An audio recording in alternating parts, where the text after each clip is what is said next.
ಇಲ್ಲಿ ರೋಡ್ ಸೆಂಟರ್ಗೆ ಯಾವುದೂ ನಾವು ಪ್ರಯತ್ನ ಮಾಡೋಕ್ಕಿರಲ್ಲ. ಅದು ಗೌರ್ಮೆಂಟ್ ಫೋಟೋ ಹೇಳ್ತಿದ್ದಾರೆ. ದೇವಸ್ಥಾನ ಸಹಿತ ನಾವು ಆ ಕಡೆ ಎಲ್ಲ ತೆಗೆದು ಬೇರೆ ಕಡೆ ಅವಕಾಶ ಮಾಡ್ಕೊತೀವಿ ಅಂತ.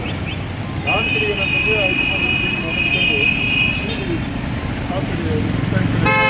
ನಮ್ಮದು ಏನಂತ ನಮ್ಮದೇ ಮಾಡಿಕೊಟ್ಟು ಒಳ್ಳೇದು ಅಂತ ನಾನು ಅಂದರೆ ಡಿಮ್ಯಾಂಡ್ ಇದ್ದೀನಿ. ಸರ್ ಏನಾಗಿದೆ ಅಂತ ನಾನು ಹೇಳಿದಾಗ ನಮ್ಮ ಮೇಲೆ ಬರೀ ಹೇಳ್ತಾರೋ ಹೋಗ್ತಾರೋ ಏನೋ ಅಂತ ಇಲ್ಲ ಸರ್, ನಿಮ್ಮ ಮೇಲೆ ನಾವು ಪರವಾಗಿಲ್ಲ ಸರ್. ಈಗ ನೀವು ಅಂತ ನಾನು ಮನವಿ ಕೊಟ್ಟಿದ್ದರಿಂದ ನಾನು ನಡಿಗೆ ಒಂದು ನಗರ ಬದಲಿದ್ದಾಗ ನಗರಸಭೆ ಅಧ್ಯಕ್ಷ ಇಲ್ಲ.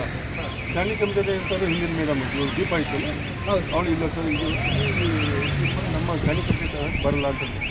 ಇನ್ನೇನು ಅಧ್ಯಕ್ಷರು ಯಾವತ್ತೂ ಅಧ್ಯಕ್ಷ ಆಗ್ತಾರೋ ಅಧ್ಯಕ್ಷ ಬಂದಾಗ ಫುಲ್ ಜಿ ಬಿಯಲ್ಲಿ ಇಟ್ಟು ಅದನ್ನು ಮಾಡ್ತಾರೆ ನಾನು ಮಾಡ್ತೀನಿ.